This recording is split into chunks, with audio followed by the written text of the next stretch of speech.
All right, boys and girls, it's Blind, and here with Code to talk about how his team is doing, how he's feeling going into the season, but mostly how you guys are all feeling, how he and his team are doing heading into the season here in this slow part of the season, which is someone in one of my leagues today said from now until February, we're going to have football every week.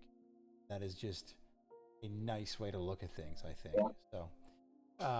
How has your off season been? What have you been up to? Obviously, the little girl and all that's probably taking all of the time. But how's everything been overall for you guys at home? Yeah, pretty much. It's been one wild ride, nonstop fun. Yeah, So, just I think I told someone that it's a beautiful shit show is what it is. yeah, yeah. So it's Non-stop fun, but I wild mean ride. Don't have kids though. right, yeah, it's all great though. But yeah, I mean training camp's back, so we've been keeping up with some stuff.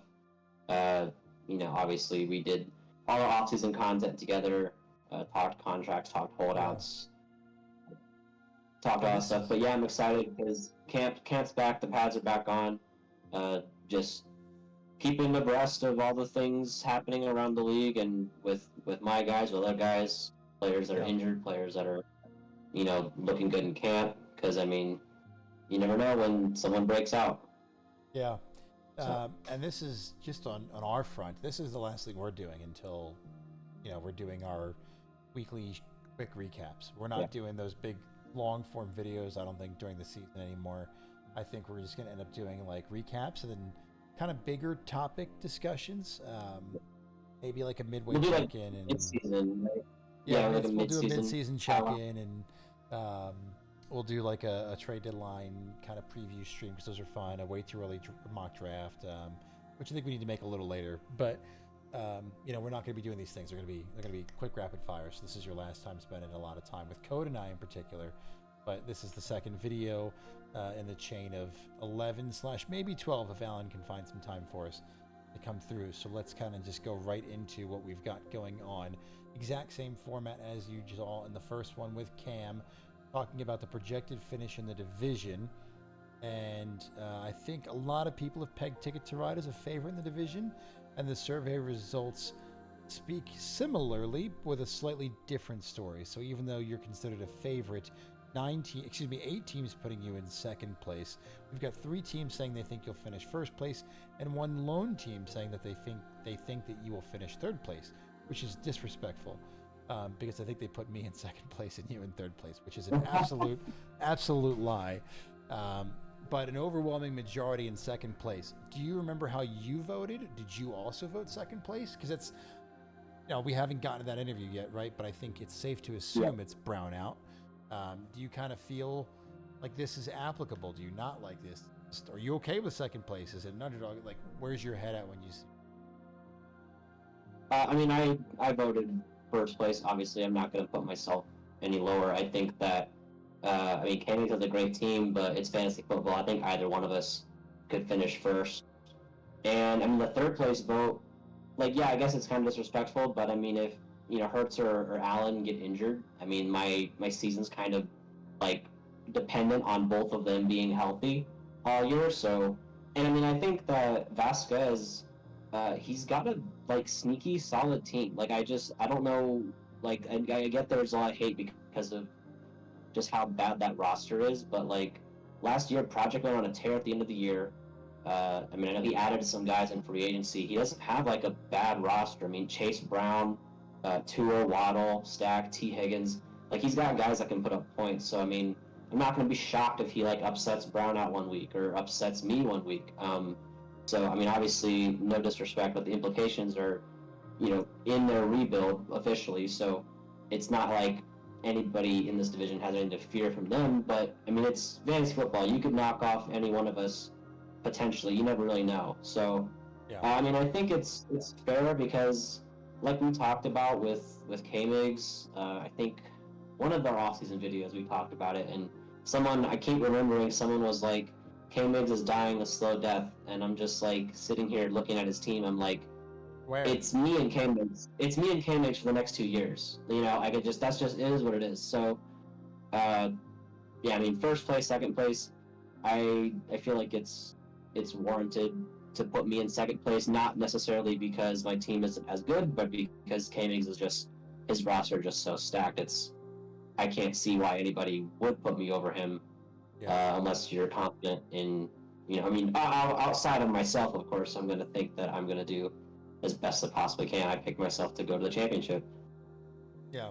Well, I mean, two other teams agreeing with you, and you wonder how much of it is a combination or individualism of, hey, Migs has had playoff success. I mean, back to back going to the finals, winning it in 1 year, whereas your team has been like that quiet story. Like we always talked about the division of death and how strong those three teams were coming out of the division. And Flynn, who was the fourth team, who's now a heavy favorite.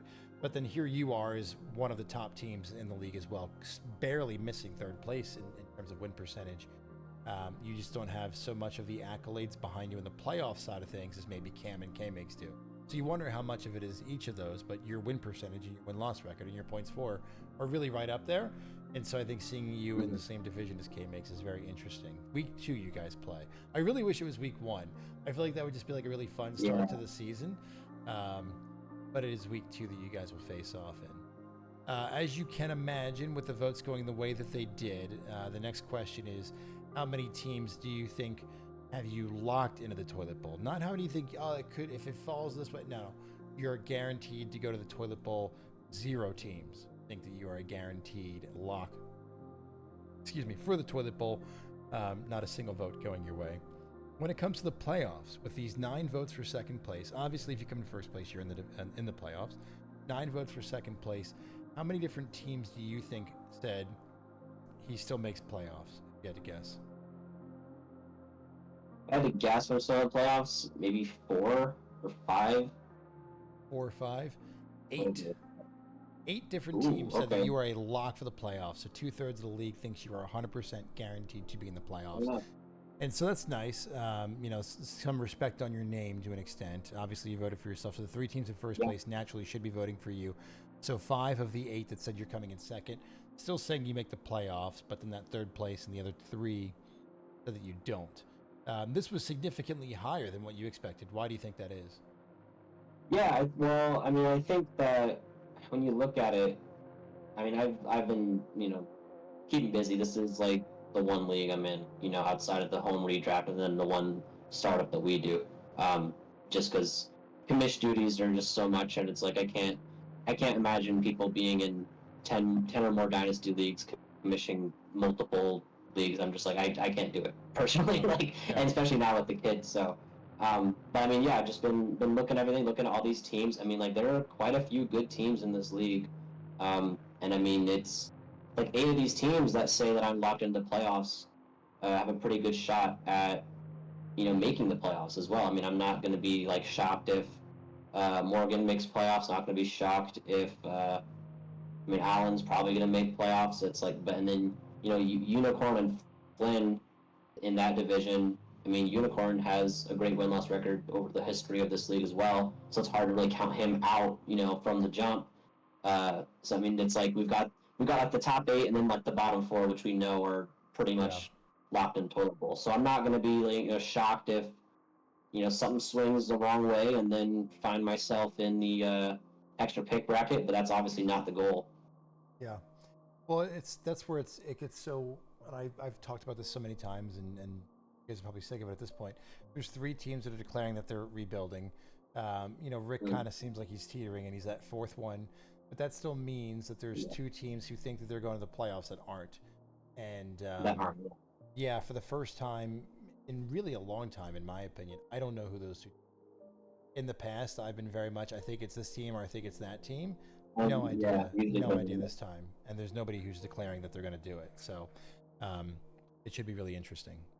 When it comes to making it to the championship game, making it to the final game of the season, 8 teams said you're in the playoffs. How many teams do you think said Ticket to Ride will be one of the final 2 teams? Not that you'll win, but just that you plus somebody else will be there in the finals. How many teams do you think gave you a tip of the hat there? I mean, I know that I voted for myself as 1, so I'll say 2. I'll say someone else gave me the nod. 2. That is correct. So somebody else did give you a vote in your direction. I don't remember who it is. And, Only one team specifically said that they were happy with revealing their votes, which was, of course, Morgan. But I like the anonymity, however you say that word, of it, just to kind of let people unleash a little bit if they want to. So yeah, you and one other person thinks that you'll make the playoffs.